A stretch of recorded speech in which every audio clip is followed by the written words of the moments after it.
오늘은 최근 금융권에서 큰 변화의 바람을 불러오고 있는 이재명 정부의 금융 공약에 대해 알아보겠습니다. 만렙쌤 뉴스에서 은행들이 긴장하고 있다고 하던데요. 그게 이 정책 때문인가요? 맞습니다. 이번 정책의 핵심은 두 가지입니다. 첫째, 대출금리 구조를 바꾸는 것. 둘째, 취약계층의 빚 문제를 해결하는 제도적 장치를 마련하는 것입니다. 일반적으로 우리가 은행에서 돈을 빌릴 때 내는 금리는 두 가지 요소로 구성됩니다. 이 가상금리에는 은행의 운영비용, 위험관리 비용, 그리고 법적 부담금이 포함됩니다. 문제는 은행들이 이 법적 비용까지 고객에게 모두 떠넘겼다는 점입니다.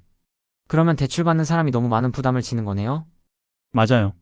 그래서 정부는 가상금리의 법적 비용을 절반만 반영하도록 제한하고 이를 어길 경우 금융사 임직원에게 형사처벌까지 가능하게 하는 은행법 개정을 추진 중입니다. 이 법안은 현재 국회에서 패스트트랙으로 지정되었고 새 정부는 조속한 통과를 목표로 하고 있습니다. 두 번째는 배드뱅크 제도입니다. 이 제도는 회수가 어려운 부실 채권을 따로 모아 정리하는 구조입니다. 왜 이런 제도가 필요한 거예요? 코로나19 이후 소상공인과 자영업자들이 정책자금 대출을 많이 받았지만 지금은 빚을 갚기 힘든 상황이 많습니다. 정부는 한국자산관리공사를 통해 장기 소액 연체 채권을 소각하고 재정 지원과 대환대출로 부채 부담을 줄이는 방식을 추진 중입니다. 이러한 정책은 단순히 탕감이 아닌 재기 기회를 제공하는 사회 안전망 역할을 합니다. 1997년 외환위기 당시에도 유사한 방식이 있었지요. 세 번째는 편면적 구속력이라는 제도입니다.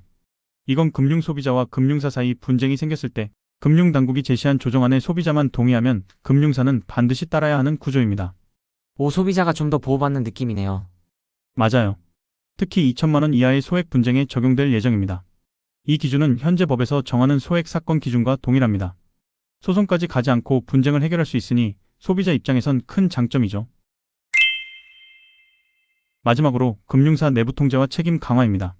최근 몇 년간 횡령, 배임 같은 금융사고가 반복되면서 신뢰가 흔들리는 상황이 발생했죠. 2025년 1분기만 해도 5대 시중은행에서 23건의 사고가 일어났습니다. 정부는 앞으로 금융사 임원까지 책임을 묻는 제도, 그리고 보안사고에 대한 징벌적 과징금 제도를 추진합니다. 그럼 은행도 더 신중하게 운영하겠네요. 맞습니다. 그리고 금융소비자 보호를 평가하는 독립기구도 만들 계획입니다. 민간 전문가 중심위원회가 금융당국의 정책을 감시하고 평가하게 됩니다.